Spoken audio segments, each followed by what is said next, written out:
জীবন করি সেই স্লোগানকে সামনে রেখে এখন পর্যন্ত আমরা সনাতনী সমাজে 160টি আজকে পর্যন্ত 160টি গীতা স্কুল উদ্বোধন করতেছি। আমরা সেই সৃষ্টিকর্তার কাছে অশেষ কৃতজ্ঞতা জ্ঞাপন করি। সে সাথে ঈশ্বর আমাদের সুস্থ রেখেছে সবাইকে। আমরা আজকে সবাই এখানে উপস্থিত হতে পেরেছি এবং আজকে এই মহতী কার্য পরিচালনা করার সৌভাগ্য পেয়েছি।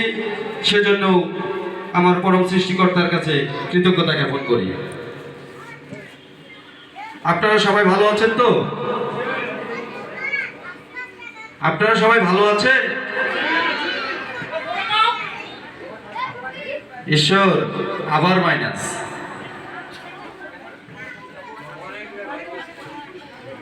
প্রভু কিছুক্ষণ আগেই বলেছেন আমাদের সর্বকর্মে, মানে আমরা যে কর্মগুলো করি সবগুলোর সাথে কি যোগ রাখতেই হবে, মানে কি পরমাত্মার সঙ্গে আমাদের সম্পর্ক রাখতে হবে।